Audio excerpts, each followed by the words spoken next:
vinyl community. It's Jason. I pushed play. I didn't know if it started or not. It was a long day. But yeah, thanks for tuning in. Another edition of Jason's Corner, or Jason's messy work space / store records to sell and clean corner thing. Anyways, I wanted to jump on to Vinyl Tag 2022. I saw Steve Carlson's yesterday. Inspired me to do it. I've been wanting to do it, just been a little bit lazy. I was out of town for the holidays, so. But yeah, like I said, Steve Carlson did it. Watched it last night. I've seen a few of them now, but yeah, Steve's hilarious, and yeah, just kind of lit that spark to kind of jump in. So let's just go let's go for it. Vinyl Tag 2022. I'm gonna start off with what we're listening to. This is Sexteto do Beco, Brazilian jazz. Like I think it's from early 80s, late 70s. I don't know if it says on here, but it's kind of like a college record, I would say. Like it's from Bahia. It's like it says it's an independent disc from, I think it's, I don't have the label, but I think it's some Bahian college independent sort of thing. Yeah, so I love this record. I haven't listened to it in a while, so I thought I'd throw it on. And it almost fits some of the categories, so I kind of wanted to just listen to it. Including I haven't listened to it in a while, so there you go. Let's kick it off. I got on my phone here my records are sliding and leaning. You see there's a big pile back there. So first question. First record I got in 2021. So I have a pretty bad memory. A lot of these, I took most of the stunty questions, and a lot of them are 2021 specific, and I don't have the greatest memory, at least in timing. So yeah, it was hard for me to remember what I got in 2021, but I do remember I got this pretty early in 2021. I don't know if it was the first record. I think I technically bought it in 20. Like I said, I can't remember. I might have got it early 2021, but it came early 2021. This is Jorge Ben, Big Ben. If you saw my last video, this was top 10 essential Brazilian record artist to own, Jorge Ben. This is probably his most difficult one to get, I would say. Maybe I don't know if it's his rarest, or it's pretty early. It's like his fourth. This is the original on Philips. I think it's his fourth release. Sort of when you get a little bit more experimental, kind of away from that like straight ahead samba. Yeah, it was a tough pull, but I'm glad to get it. I had some tape. I took it off, but actually I did a good job. But it was on there for so long it had just left a discoloration. But it's nice. But yeah, I don't know. Just couldn't quite. Thought I could fix it a little bit better, but yeah. Super stoked to have that one. So that was the first record I got in 2021. It was a good way to kick off the year for sure. Last record I got, good way to close out the year. This is question number 2. And I just got this, I think Christmas Eve or the day before. And I went on vacation the day after Christmas. So this is Sociedade das Ordem Kavernista apresentar Sessão das 10. It's sort of a super group. I think it's from 69 or 70. Pretty sure this predates Hal Seixas' solo work. But yeah, he's in it. I mean, he's the one I know the most.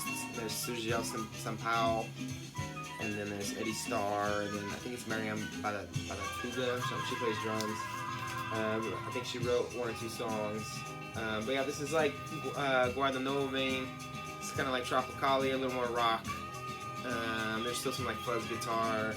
Has the house sesh, there's a little bit of silliness in it, which his records have I mean, I know his solo work more than the others, but his stuff's a little bit, has a little bit like kind of skits and stuff in between, but that's a great record. Got a Venezuelan seller, so it took a while to get here, but it was the last one that arrived for the year. Super stoked to get that. So question number 3 is Pre-Order Adventure. So this is Celeste's, I think it's her first full-length album, and Celeste, I discovered her a few years ago, and she had a bunch of these like 10 inches one-off kind of like teasers that she put out, and I think when I first discovered her, she just released one in Canada, and it was like they were giving it out for free. Some record chain in Canada only, if you bought like any soul record or something. But obviously I don't live in Canada, so I couldn't participate. But those records go for like stupid money now, and the ones she did before are like insanely expensive now. So I was super excited to get this. I pre-ordered it.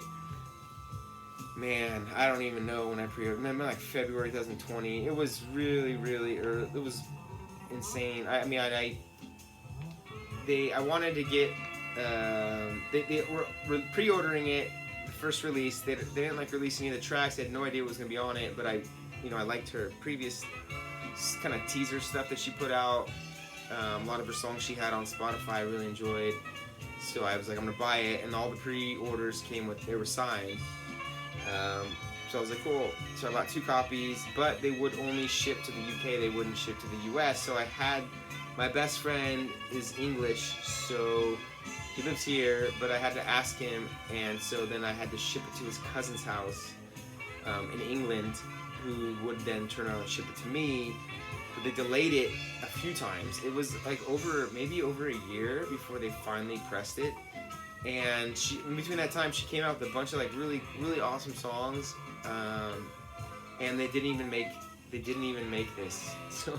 So then when they released it, they also released like this red vinyl. This is sealed. I didn't open it, but because I bought 2. But so I was like, oh, and it said like alternative track listing. So I was like, okay, so maybe I didn't see the songs I liked on here, so I thought they had alternative track listing. The red vinyl was like a different tracks, but it ended up being the same exact set list of songs, but it was just a different color vinyl. But it came with no outer sleeve. It was just like a black generic kind of cutout sleeve. So it was like, so I'm like, oh, but I didn't know that, and I ordered it. So I ordered, I think, 2 of those. So I'd have like 2 of the signed ones, 2 of the kind of alternative to match, and I didn't know it was the same track listing. So then I shipped it to them, and they shipped it. They didn't combine my order, so they shipped it twice in 2 separate packages. So then my cousin's friend, he's not really like a record guy, it's just my friend's cousin.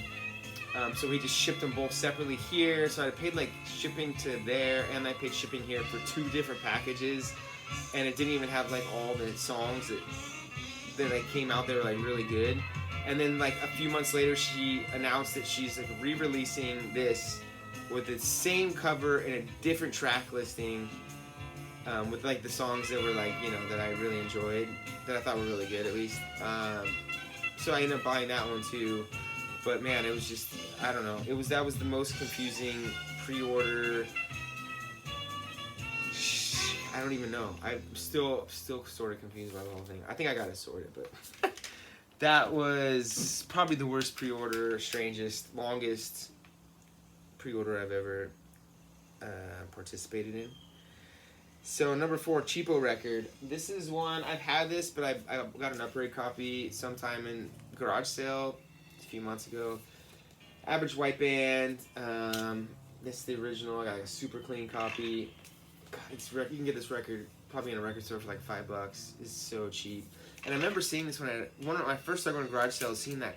I remember I passed over it, and then I saw some guy pull. He's like, ooh, and I'm like, oh man, what did I miss? Like, look at that cover. So crazy. But this is like a super cheap record, and it's got just I think, and I play this a lot when I like spin. I don't spin that much, but like once a year I spin at my friend's art show. The same one whose cousin lives in England.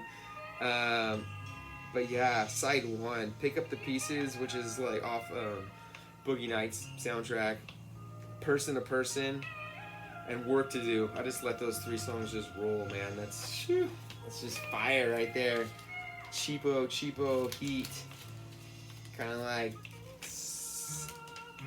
soul, but has a little bit of a contemporary vibe going on. It's really good.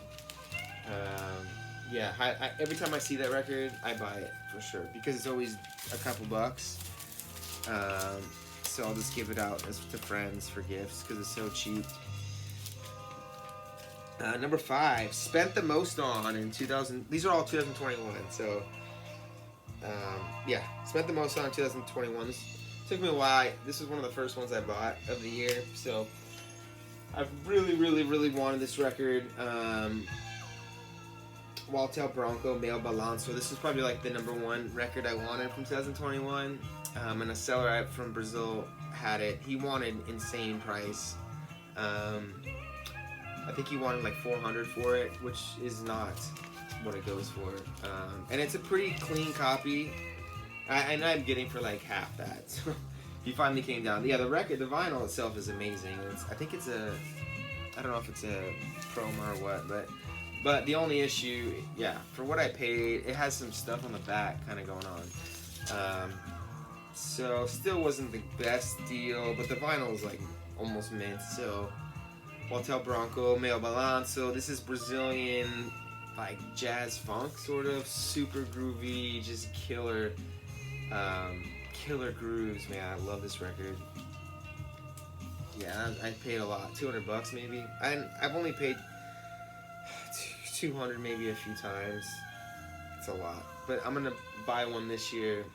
I think. I'm pretty sure. I asked the guy in Brazil who finds great records to find it for me, and it's a lot.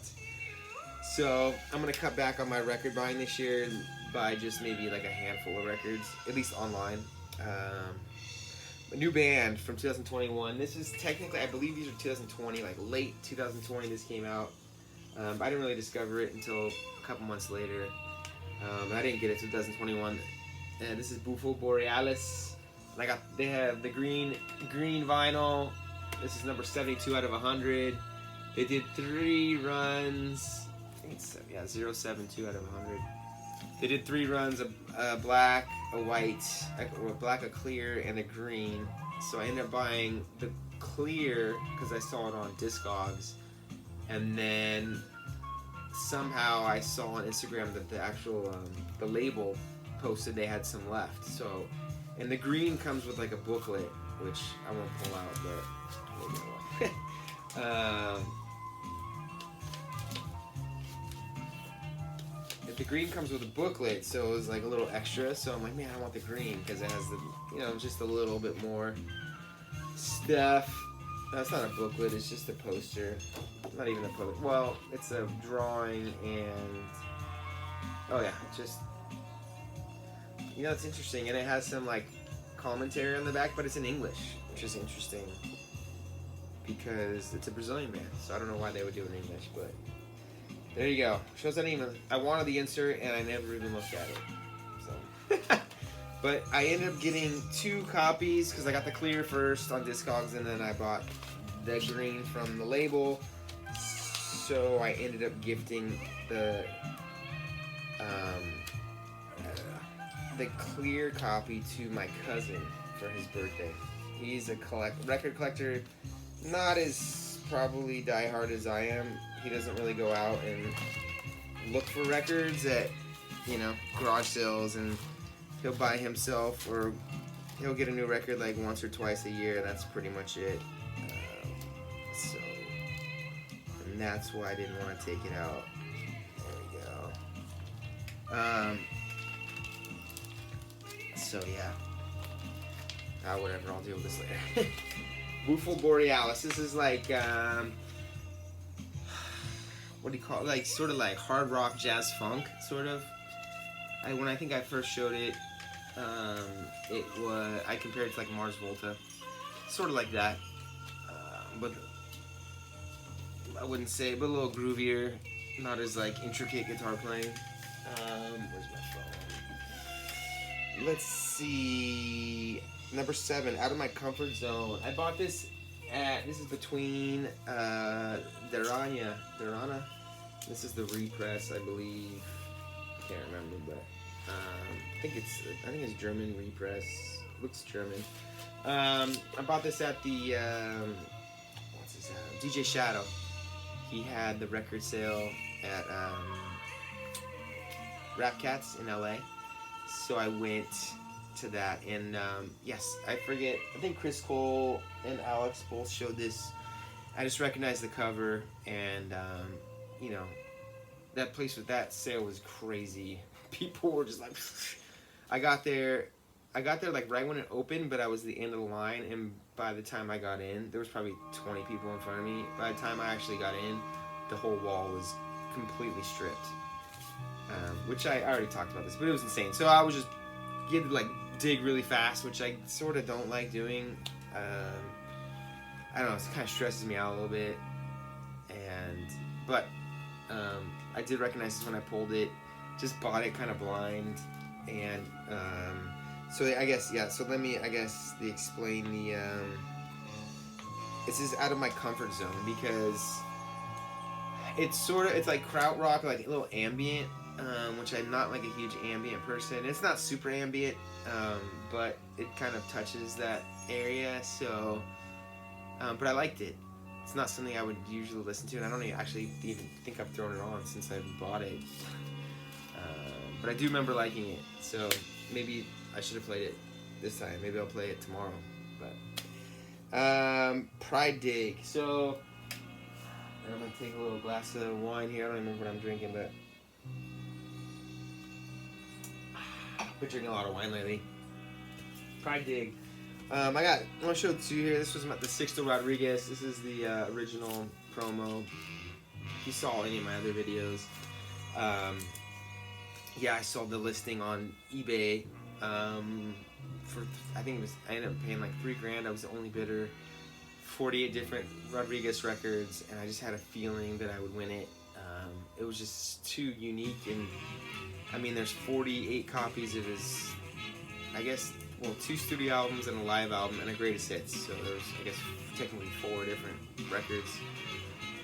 So it was kind of weird and niche, but I ended up selling pretty much all of it, except for I kept 4, and I almost broke even, pretty close, a couple $100. So it was a lot of work. So I guess, I'm just proud of. This is a few months, and I had the foresight, to think it'd work, and it did. And this is one I found in the wild with Pride Dig. This is Leonard Cohen, Songs of Love and Hate, original. I got this for $1. It's not, it's a Pride Dig because I got it for $1, but I got better records last year for cheap. But it's just someone had a listing on OfferUp for a Marantz record player, which I've been wanting to get a Marantz to match my receiver that's actually broke, but I need to fix it. But it's different story. But I hit her up like 30 minutes after she posted. She's like, "Oh, someone already bought it." But there was records in the picture, and I was like, "Well, what about the records? Are you selling records?" And she's like, "Oh yeah, I haven't posted those. If you want to come by." So I need to jump on this, and I think I came by either the next day or that afternoon. I can't quite remember, but pretty quick. I had no idea what to expect, but I showed up, and she said the person who came and bought the receiver bought a couple records. I was like, damn, I don't know what. She's like, damn it, I missed out. But I ended up flipping through the records, and it was her roommates. They were moving, and so she was like helping them sell his stuff. I think he was disabled. He was in a wheelchair. He was actually in the other room. He never even came out. But ended up talking to the roommate the whole time. This very nice girl. And so she was selling all the records, and they were $1 each. And there was some there was nothing insane, but there was like really awesome records for $1. Everything was $1. So I bought this. I bought Bo Diddley. I bought Rufus Thomas. A couple awesome records. Star Wars.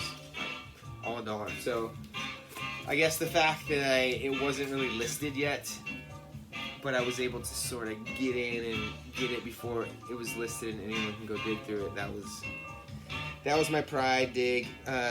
Number 9, genre starting to embrace. I should hurry up. This hasn't been a long video. This is William Senna. I just got this. This is on Carmo. This is like an 80s Brazilian. This is like kind of 80s Brazilian. It's like jazz, but it's like the 80s jazz, contemporary jazz, like neoclassical jazz sort of, which is starting to grow on me. I used to hate like 80s music and 80s jazz.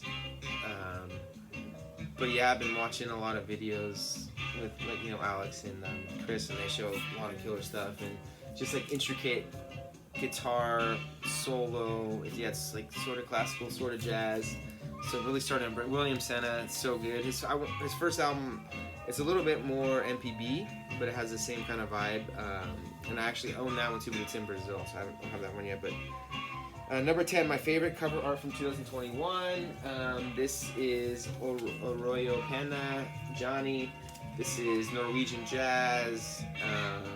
When I saw XL Junkie, I can't remember, but he showed this, and the cover's like, wow, what is that? It totally intrigued me. I had to check it out. And they did like this recycled covers where they took old, I think it's Norway or Finland. I can't remember. Damn, I don't know. It's Norway or Finland. But anyways, they took old record covers, they flipped them inside out and printed on that. So yeah, pretty cool. This one's crazy. I don't even know if this was online. It's kind of like free avant-garde. It's good. I liked it, but it's a little challenging. I know it's not for everybody. Band from my youth that I got in 2020. I won't call it to my youth, but this came out when I was 22 or 23. I actually saw these guys play at Coachella. But, I used to listen to this all the time, digitally, way before I was collecting records. So I finally got this. This came out, the Cloud Sales edition. Yeah, Mars Volta allows Comatorm. I think this is their first full-length LP. Mars Volta, insane, hard rock. I wouldn't say avant-garde, but it's kind of like jazzy art rock, you'd say. Hard art rock. I love it. And I saw At the Drive-In as well when I was in college, before Mars Volta. So I guess I was still in college, so I guess that's my youth. I don't know anymore. Love, but haven't listened to as of late. This is Metal. This is their sophomore album, but I believe it was the first that was pressed on vinyl. This is the original from... I don't think it was pressed in Brazil. I think it was pressed in Poland or something strange. This is, I used to listen to this all the time. This was my go-to, like, late night. Like, right now, I would listen to this in the garage when everyone's sleeping. This is amazing. It's like I was always like Mars Volta reference. I guess they're like my, I don't know what you call them, barometer. But this is, I would say, kind of like the Mars Volta of Brazil. Kind of like, it's samba, but it's like hard rock, samba, jazzy. Thiago Franz is in it, so it's like sax. But yeah, it's like artsy, dark samba, like rock, hard rock, punk, artsy, I'd say post-punk, dark samba. Yeah, amazing. I've been listening to this forever. I need to throw that on. So good. I think it's my favorite contemporary Brazilian jazz record, like newer Brazilian jazz record. So I'm gonna flip the Sexteto.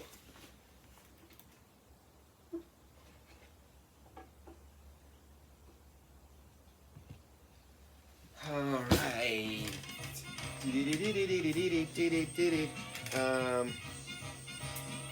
Record I got from family and still love, Tumbleweed Connection. This is sort of cheating. My dad's record collection I actually gave to my friend, like when I was in college. My dad didn't want them. I just gave the same guy that my English friend. This is Tumbleweed Connection, but my dad had 2 CD. He had Elton John Tumbleweed Connection. I stole the CD. I think he bought another one, and I stole that one as well. So, I love this record. My favorite Elton John record. Always reminds me of my dad. Every time he comes over too, and if he's at my house, which he lives in Oregon now, so I don't see him that much here at least. I'll throw this on. Yeah. So that's a record that I got from my family, sort of. Turning Point record.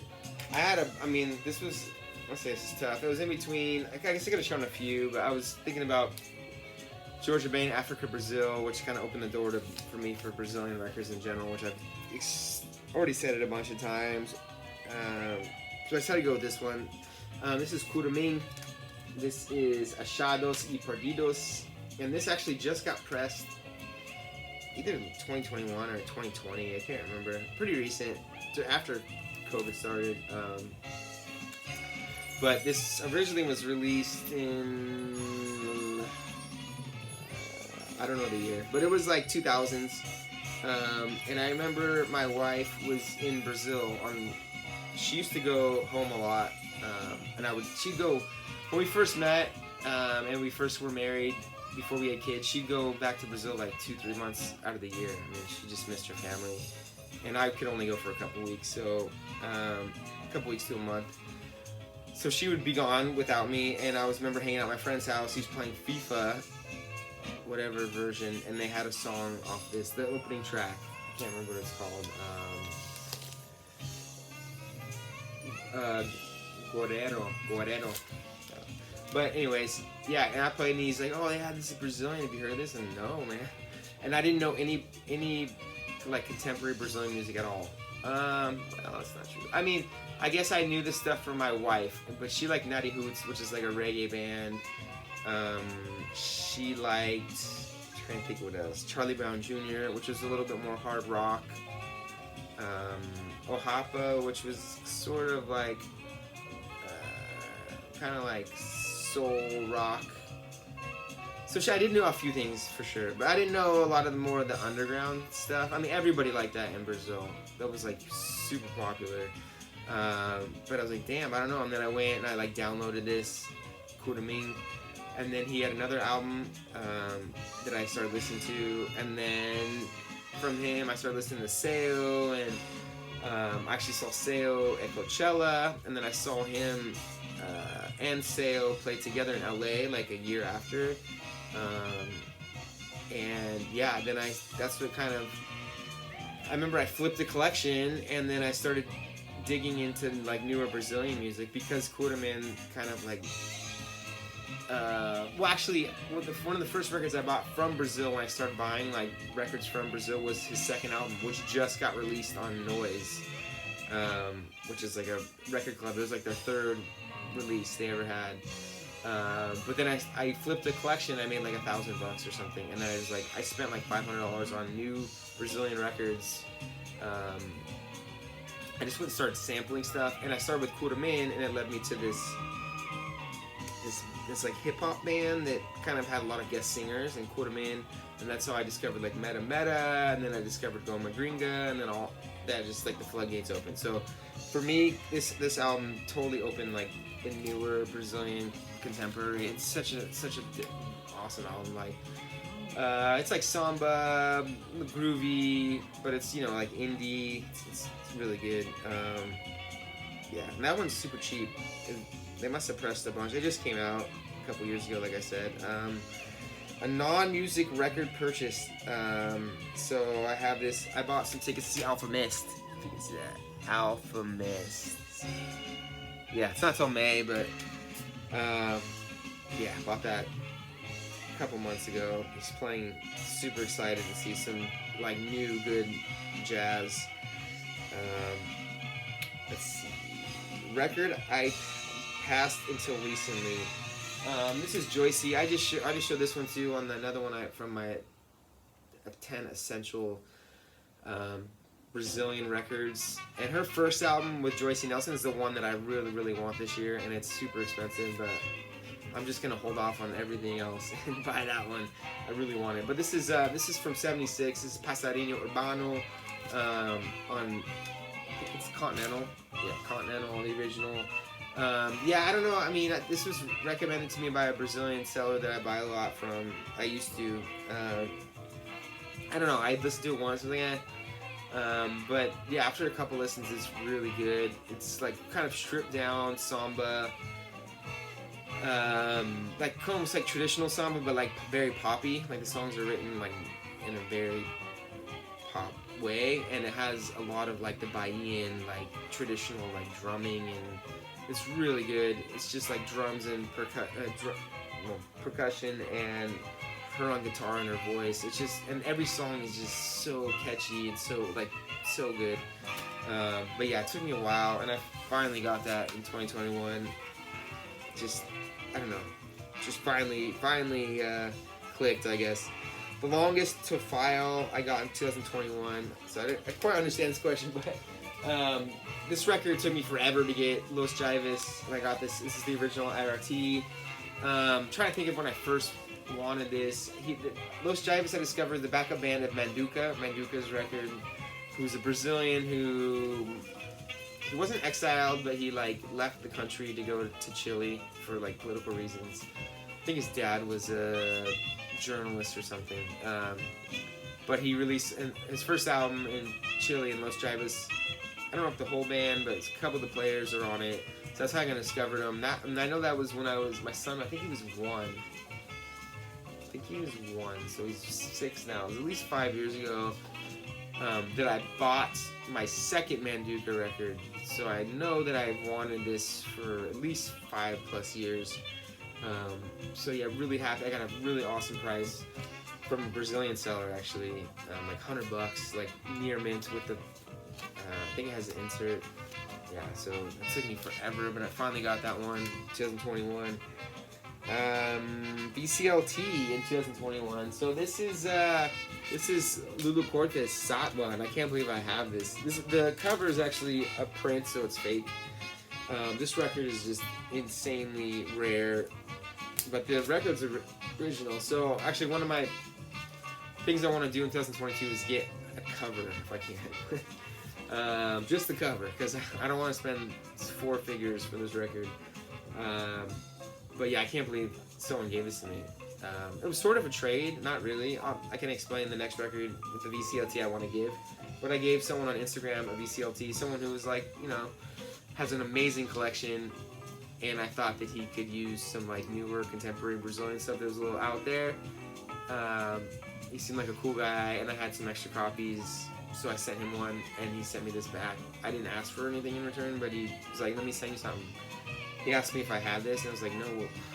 But he said he had 3 copies, so this is his 3rd copy. Which, I mean, if you have 3 copies of this, you're right. His collection's insane. Like, I can't even explain. But yeah, Satwa. This is Lulu Court. It's like him and Liaison, I think. Liaison, I think he just died in 2021 of COVID. And Cortez died a while ago. But it's sort of acoustic, but I guess the way they explain this record is it's 2 guitar players, one plays in Western style, one plays in Eastern style. So it is acoustic and very mellow, but it has like that a little bit of a different vibe to it. Really good. I think this predates Paiberu. Can't even say it. That's like the holy grail of Brazilian records. That's Lulu Cortez. So would like to send us a VTLC, I guess in 2022. I don't know. This is Onca Combo. I actually sent this twice already for VCLT in 2021. But I really love this band. I love the label, so I support them. I always buy like multiple copies because the shipping's ridiculous anyway. So I figured if anyone, that I could gift it out. So I did give a couple copies out, but I do have one extra copy. I want to give it out this year. Yeah, this is their sophomore album. This was like my most anticipated album of 2021. Because I love their first album so much. I didn't know they'd do the second one. They finally did. It's Brazilian, like folky, traditional jazz kind of. Like it's folk, but it has like this. The guitar player plays really open chords, like really kind of twangy. Yeah, it's really good. It's hard to explain. It's just it's a 3-piece, but this album has like a violin. Some of the songs has a little bit more accents, has a violin player, and some kind of. But usually it's just the sax, guitar, and percussion. So it's kind of minimal, and it has the folky vibe to it, but it's kind of like avant-garde jazz or like free jazz sort of. It's really good, highly recommended. So I don't know, I gotta figure out who to give that to this year. Somebody, I like to give someone who will enjoy it.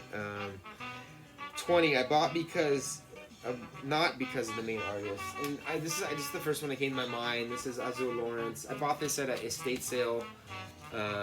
This is Solstice. And I remember this is the first time I went to this estate sale place. It's like a shop, and I actually left work early, so I said I had a doctor's appointment, and they had like 6,000 records, and they were.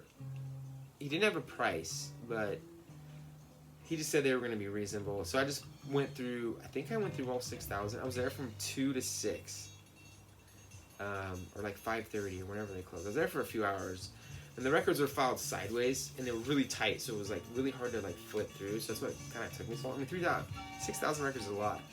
I pulled probably like 30 records. This is one of them, and the only reason I pulled, the cover was cool, so I was like, yeah, and it's on Prestige, and it's a white label, so probably would have bought it anyway. But I saw that Dom Salvador was on here, who is a, I don't know, you probably can't see that, but Dom Salvador, he's a Brazilian piano player, so it's kind of why I pulled the trigger on it.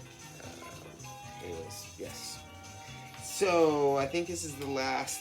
Yes, but I got 2 records for the last one. A record you love that no one seems to have noticed. I guess I just take this as that nobody doesn't get any love. This is not 2021 releases because I'm behind the curve on 2021 releases. I follow other people's recommendations. I do seek stuff out and I do find stuff on occasion, but it's not a ton of stuff. 1 or 2 records a year.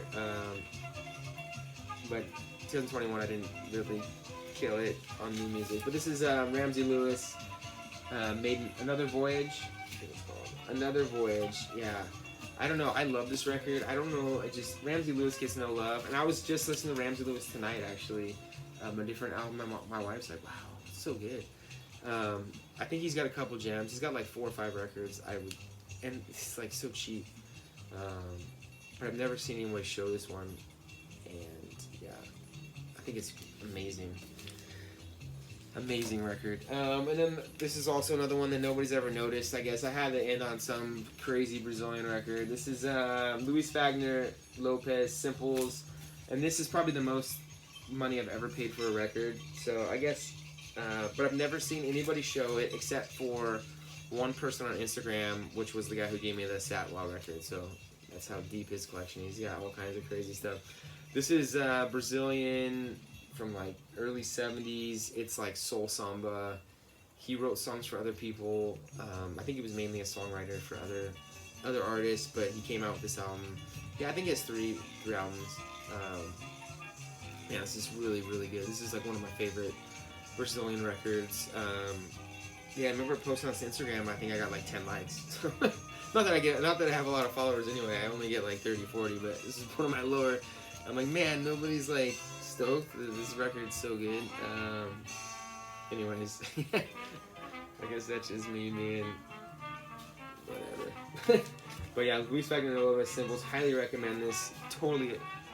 Well, I would say it's under the radar. It never got a repress too until this year. It got a repress on Tres Celos, which is a record club from Brazil that I used to be a part of, but they did a ton of reissues this year, so I didn't really participate this year or last year, 2020, I can't remember. But so it is, you can find it for much cheaper than what I paid for it. But yeah, this record is amazing, highly, highly recommended. So that is it, Vinyl Tag 2020-22. I haven't said it, Happy New Year to everybody, and I hope everybody has an amazing record 2022 and find great records all year. And I look forward to seeing them all. Cheers.